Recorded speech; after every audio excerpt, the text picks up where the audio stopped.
Okay, so I'm going to be talking a little tiny bit about getting Botox. And so,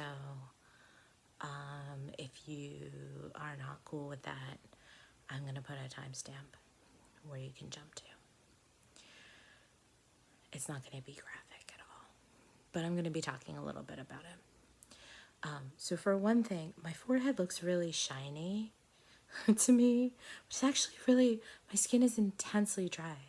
I don't know why. I think it's the lighting in here, that's all. But it's really, it doesn't move. Like, that's me trying to move it.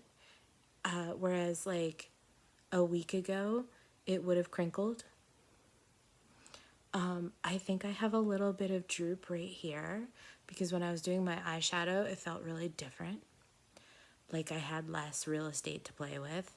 My roommate's like, your eyes don't look any different to me, but my ex said that they did look a little different. And there's some other stuff too. I wrote about it on my work page on Facebook, the Polyamorous Librarian. I wrote about like having headaches versus migraines. Like everything's really like a little tense. Wearing my glasses really hurts. Where they press against the sides of my head. And yeah, just little things. But I can't make my eyebrows move, and that's about it. This is more than I felt like I've moved in a while too. It's only been 5 or 6 days. But like I used to be able to make this big wrinkle right here, and I can't do it anymore. It's really odd to me. So if you've watched this before, you know that the Botox is for migraines, not for aesthetics. Obviously, I am not like someone who's trying really hard to look aesthetically pleasing to anybody. I mean, look at these roots.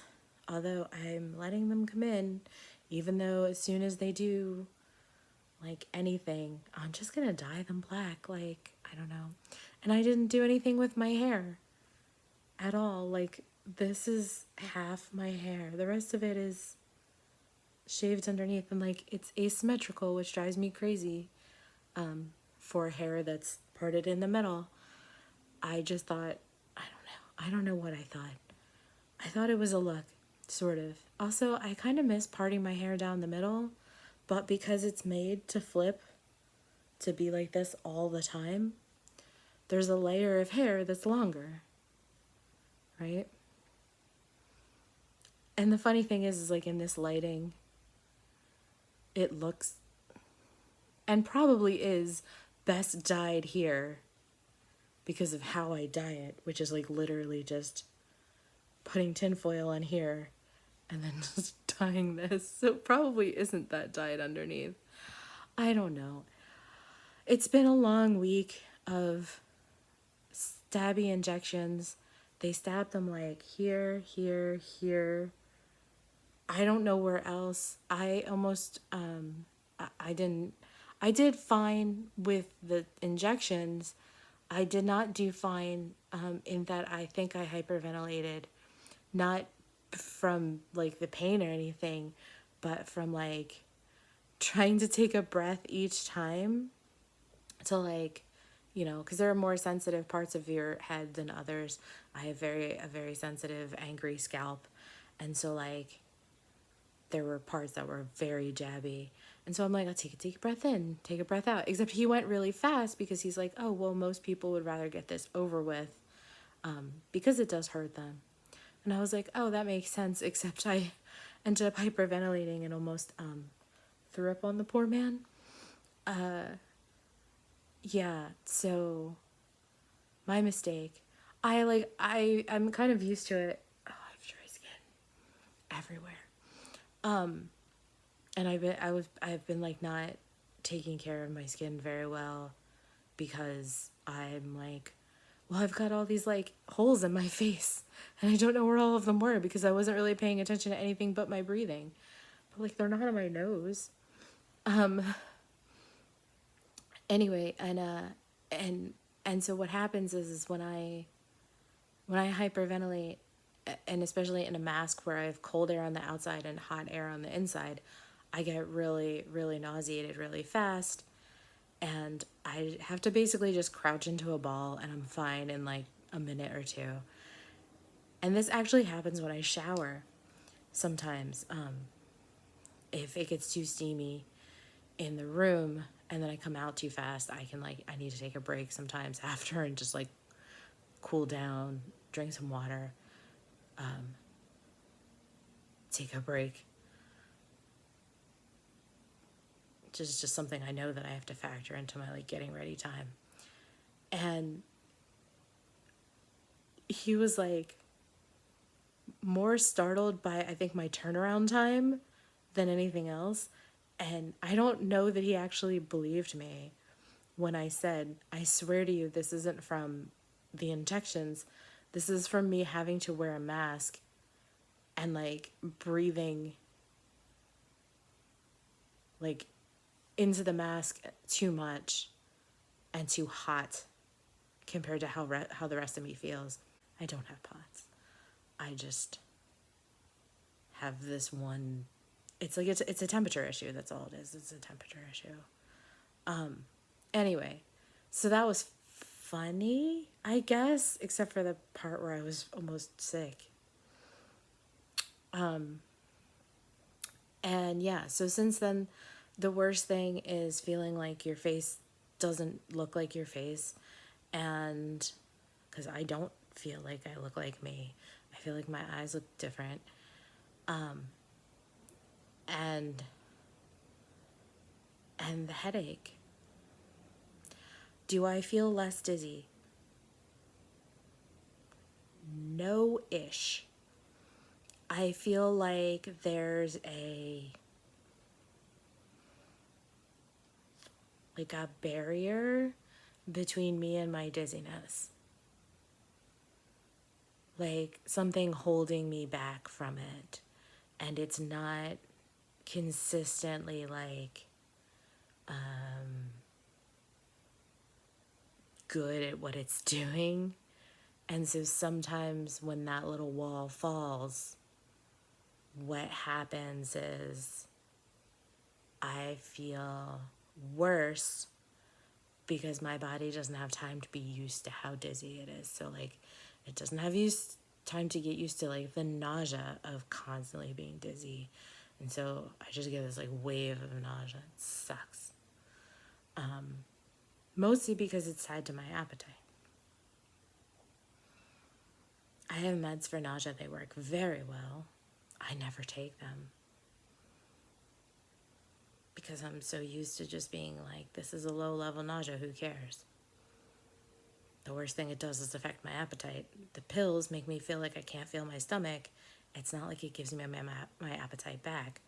All it does is make me feel like I can't feel my stomach, so why would I eat?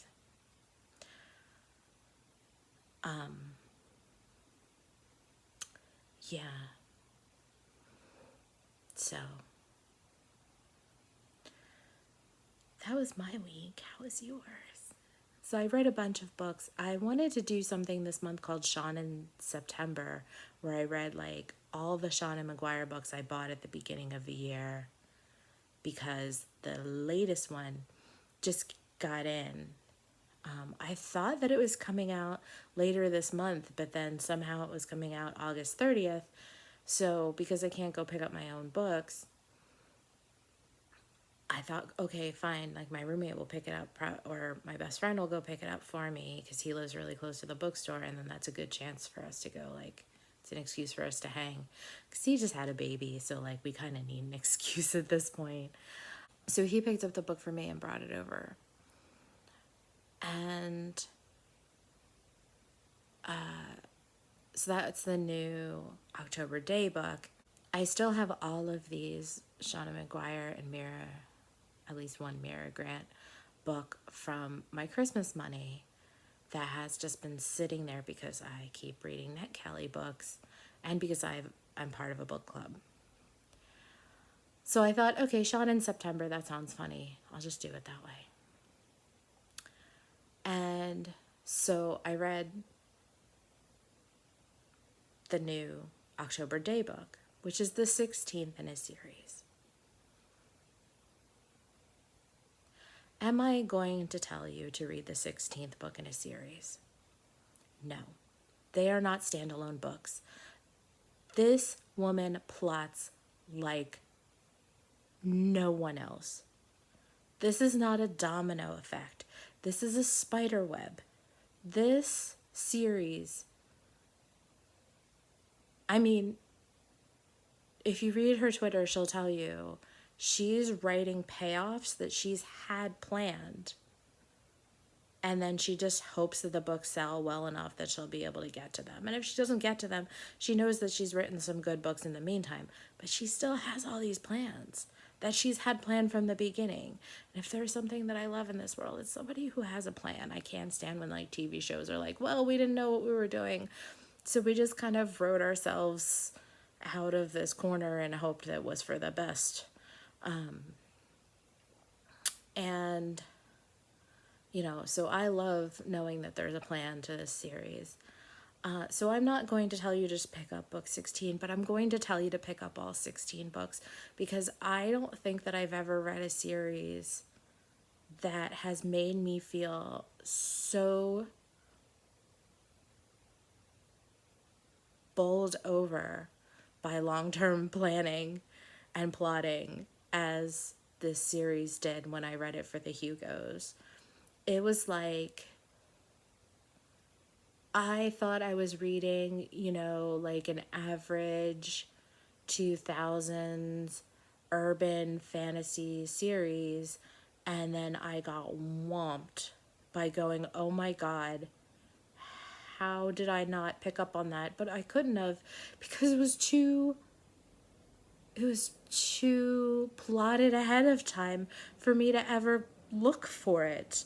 I think that the thing with all of those books is that, like, I feel like that whole genre sort of took off, and I guess I just, like, never really believed that anybody writing in it thought that they were going to be writing in it years and years later. And along came this woman who was like, yeah, no, I have this idea for at least 16 books. Holy crap. I mean, she's still going with ideas that she's had since the beginning. So, and they're really good. Like, the publisher makes her recap everything. So even when there's, a year gap between the books or whatever, I never feel like I don't know what's going on. Like, I picked up this book and I'm like, what happened last time? Oh, here it is right at the beginning of the book. So as much as, like, I want to feel like, no, just dump me in there is something to be said for those recaps, and they're written very well. These are complicated books. Like, I'm like, okay, I'll just jump in. They're not light. Like, they feel like they should be light because they're like, oh, here's a fairy detective or whatever.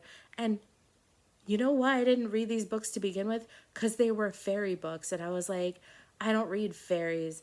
And then, like, I got into Dresden Files, and I'm like, all right, this is okay, because, like, someone I knew really liked them and got me, like, the first couple of books. And then someone else was like, well, if you like them, you should try these. And I'm like, And I read the first one, and I'm like, this is fine. I liked it. And I don't even know if I read the second one. And I read another one for our book club of a different series. And I'm like, oh, I like this one better because there aren't any fairies. And that was my mistake. Because if I had just kept going, I would have realized that it's not about the fairies. It's about creating this immensely, like, well thought out world. Which is so funny because, like, the more complicated the plot gets, like, the tinier the world gets, but not the world building. Is, the more constrained you get by, like, the choices that you make. So the 16th book, I cried. And it's so funny because I didn't cry at first. Because there's, like, a thing that happens. And I didn't cry at first. And I'm like, why am I not crying? I cry at everything. And then there's this thing that you do within the world that's like very ceremonial. And I'm like,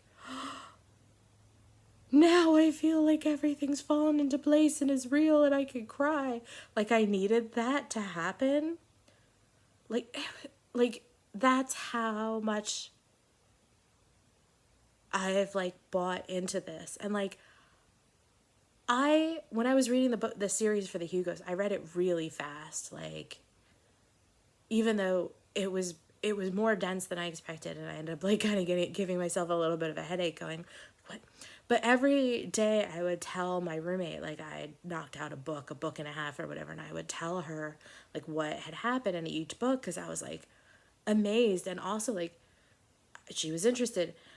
But like I tell her a lot of things. I tell her like everything I read, everything I watch, because we sleep at different schedules. But the amount of recall that she has on this one series, it's not because I've told her 16 stories about it. It's because it's so interesting and cool that she remembers like all these little details that I never expect her to, which is really cool. You know, like I really think that that goes to show that, you know, it's not just about like you don't even have to read the books to sort of enjoy all of it. Like it's like I just told her like the broadest strokes of everything that was going on, and then I'm like trying later to explain something that happened like 4 books ago, and she's telling me like in detail what happened, and while I'm going, oh, you remember that? Okay, cool, moving on, right? Moving on. So yeah, like I recommend all 16 books, and if it were up to me, I would link every single one of those 16 books to YouTube and tell you to buy every single one of them. So, yeah. Sorry, I'm like freaked out because there is a thing where like your eyelid can droop, and I'm like, is it doing it? No, it's just hiding behind my hair and I'm freaking out. Or it will. Who knows? Who knows? Because that's a thing that can happen. So I read that one. And while I was reading that one, NetGalley was like, do you want to read the new Wayward Children? And I was like, yes, I do. So when I was finished that, I immediately jumped into the new Wayward Children. And that had me crying before I even started it. The dedication is brutal. Like, seriously, I'm not even kidding. The dedication is brutal. Everything occurs in the book so that you can feel like whether or not you can read it, which is really, really helpful. And I felt like those two things back to back were, were a lot before you even get into the book. But it made me feel like I could turn the page. Because if I just read that dedication and gone right into that book, I would have lost my mind. I would have been like, no, I can't turn this page. Just having those things back to back let you know if the book is for you. The book, the author's note tells you, you know, exactly how far the story goes. The story does not go into assault details or anything like that at all. You know, it's a story of a kid who gets bad vibes and runs, and ends up in a magical land. Great. You know, there's tense moments, but for the most part, the book is a very good balance of, you know, here's a situation that feels very, very wrong to her. She runs, ends up in a magical land, and then, as always, ends up being booted from the magical land. And then at the end, you know, we have our a bit of a coda. If you've read the series before, you know what it's about. I probably should have said that sooner.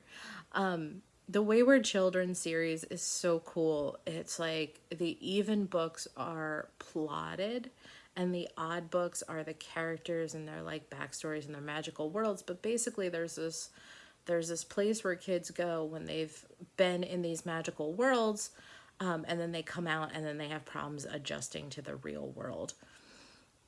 And, you know, there's all sorts of ideas about how the worlds are exist, and there's all these, like, you know, doors that they go through. But like, I personally love the odd books. This is number 8. They tell you, like, just about, you know, kid goes to magical world, how does kid end up leaving magical world, and that sort of thing. And the book might end, you know, the second they get kicked out, or how they get to the magical school, or whatever. But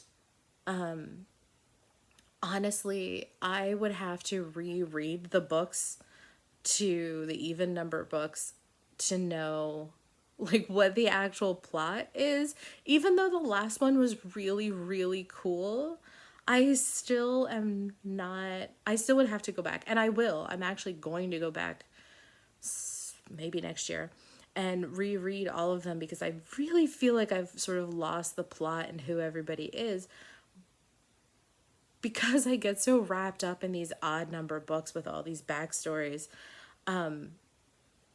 And I think that they're just so cool, because all of these worlds are so neat. Like, you've got world full of candy, but like super dangerous candy worlds where people are always at war, and, you know, worlds with like unicorns and centaurs and stuff. And then you've got worlds where there's goblin markets, and, you know, a world where there's mad scientists and vampires. And yeah, they're just really, really cool. But they're always written like fairy tales, but they're not for children. Like, these are not kids books. The first one won the Alex Award, which is a an award for books that are written basically for adults that have like crossover teen appeal, but they're not teen books. And I think that it's very clear in Shannon's writing that these are not YA books, right? YA books are books that are made like for young adults, that center young adults, that assume a young adult audience. And this series doesn't really do that.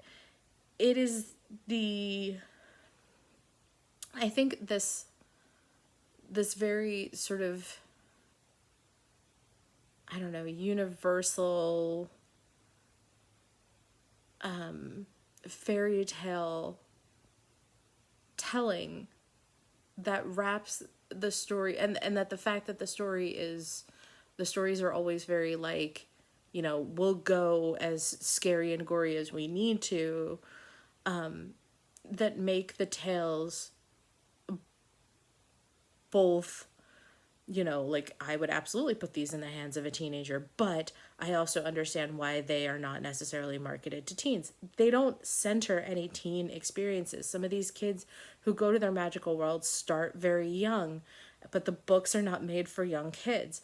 One of the other things that's unique to the series is that all the little, you know, the kids who go into their magical worlds, they tend to be kids who are not necessarily going to see themselves as the heroes of these magical world stories, right? One is asexual, one is intersex, one probably has attention deficit disorder. I'm not really sure.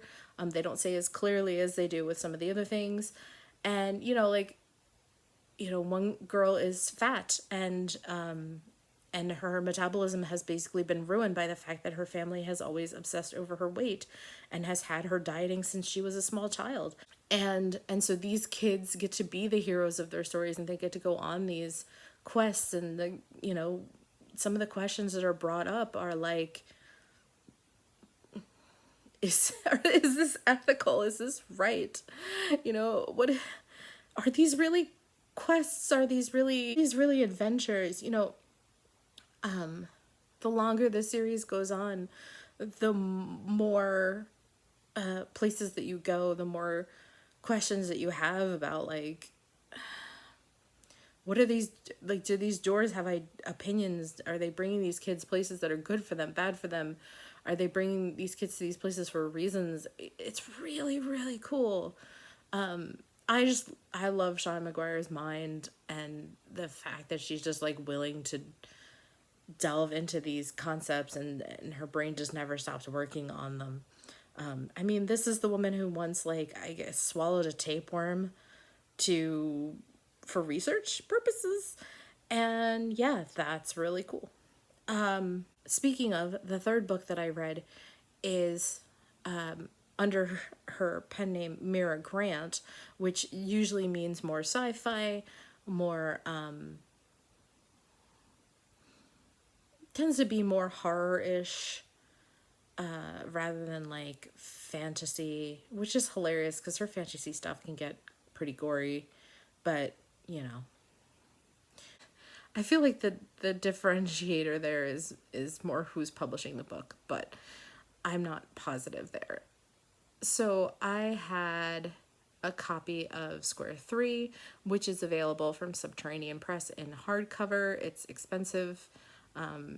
Subterranean does like these limited edition signed prints, and then you can get the ebook no matter what, I think. And so I got one of those because I was a sucker and I had some, it wasn't my money, it was Christmas money. It's not really my money. So I read Square 3, or Square Cubed, or whatever it's called, which is a very short novella, which did not feel short to me. I've seen other people complain that it felt short. I did not feel like it was short because I felt like the story did exactly what it needed to. Like it was right. It did its thing. It's the story of two sisters and a rift that opens up where one of them is standing, so one is lost, and the other one ends up going into basically rift sciences to try to figure things out in the hopes that like one day she can either recover her sister's body or just learn more or something. And yeah, and so I don't like really want to say much because it's really weird and cool, and I think because it's so short, I think it should be read knowing as little as possible. I think there was a joke that it's like a kaiju book, but it's not a kaiju book. There are big monsters in it, but not really part of, not really a major part of the story, just sort of a thing that happens. And that's kind of the thing, is like, the thing that I really appreciate about her is that she has thought about these things when she doesn't just like sit down and write. She really thinks about all this stuff. I don't know when, but she does. And like, cause she writes so much. Like she also writes like, she writes under, these two names for these series that come out multiple times a year. And she writes like for her Patreon, and she writes like, right now she was doing like Spider Gwen, and then she was doing now she's doing like some stuff for the people who do Magic the Gathering, some of their comics, I guess. Anyway, she did like an alien book, I think. Like she's just constantly writing, but she's putting so much thought into this. Like, it's not just like, if someone says to someone like, okay, write a kaiju book, you could end up with like John Scalzi's, why do I always say Scalzi? Scalzi's, the Kaiju Preservation Society, which even though, like, it's not like it's from the kaiju's perspective or anything, has a lot to do with kaiju. Or you can say, like, okay, kaiju, cool. How do they come into our universe? Okay, what would happen then? Right? And that's the kind of like on the ground thinking that I feel like Mira Grant books cover. Because Feed, which is technically a zombie story, is really a political thriller that happens to take place 30-ish years after a zombie apocalypse, where someone has come up with the what was it? It was like the cure for the common cold and the cure for cancer or something, and then they like didn't think of cure for the common cold and cure for the flu. I don't know, but they come up with these two cures, and they don't think about like what's gonna happen if you make them both airborne, and they instead end up making this like hyper immune thing, which just really tells your body to reanimate when you die, and so instead she builds this entire world. And then she's like, so, political thriller? It's this, like, sort of sideways, I guess it's technically, like, out of the box. But it's like, someone asks you a question, and instead of coming at it straight on, you're coming at it from, like, sideways, diagonal, jumping into it like a cannonball into a pool. That's what I like about her writing, especially, that's what I really like of the Mira Grant books. It's just like, they're so, like, you can't just say like, oh yeah, this book's about blah. Although I guess Murder Mermaids is just murder. No, it's really not. It's really not. The Murder Mermaid book is not just about murder mermaids. Although I do think that maybe it's probably the closest to a straight up scary thriller than any of the books. And it was creepy as heck. And I loved it. Anyway, so I was going to try to read the first 5 books in the Encrypted series, but I've got stuff to do. And today, I'm sure by the time that I post this, it won't be today anymore, but today was Read an Ebook Day. And so I went to Libby because that's one of the 3 apps that if you took books out today, gave to charity. And I saw that Heartstopper was there. So I read the first 2 Heartstoppers and took out 2 other books. And yeah, so I've got a couple of things that are all on NetGalley, and they're due within the next like 3 weeks. So I wanted to get that done. I'll read them next month. No, I'll read them in November. Because November is when I'm supposed to be reading graphic novels, and those are so quick and easy to read that I'll be able to shove anything in there. So, Seanan September Part 2 will be in November. And then finally, once I do that, I will use this year's Christmas money to sign up for the Patreon, where I will then get a bazillion short stories, and I can catch up with all the short stories from all of her different series, and I will be very excited. So yes, that is my Seanan September so far. 3 books, all excellent. Sorry, those are my rotten nails again. They just started shipping, and that is just. They were fine, and then they suddenly like ran for the hills. Yeah. Seanan September. I recommend a Seanan September for anyone, everyone. Between her Mira Grant books and her Seanan McGuire books, I feel like there's something for everyone. She even writes under a completely different name, A. Baker, where you could read those books to your kids and should read those books to your kids, like every night before bed, along with like Alice in Wonderland. Like, they're so good. And they are the offshoot books. They're like the fictional books inside of another series that she's doing.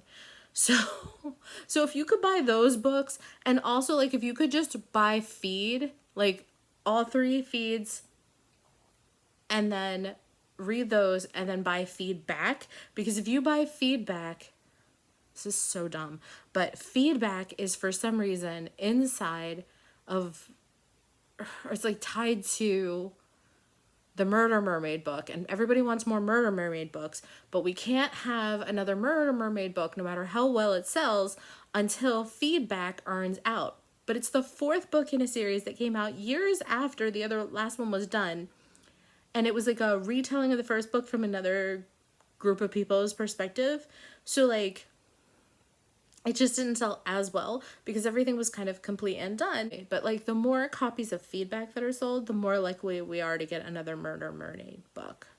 And I have to say, that is the most bullshit publishing thing I've ever heard, but it's totally true. So, read the Feed series, read Feedback, read all of it. Just read all of it. You know, it's only like 100,000 books.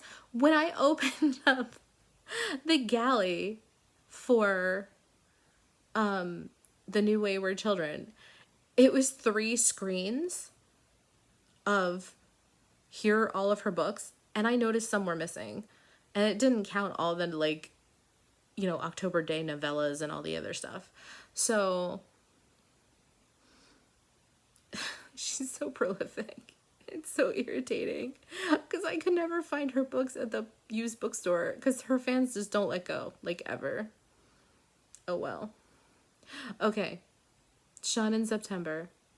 Over. But coming next, Seanan November.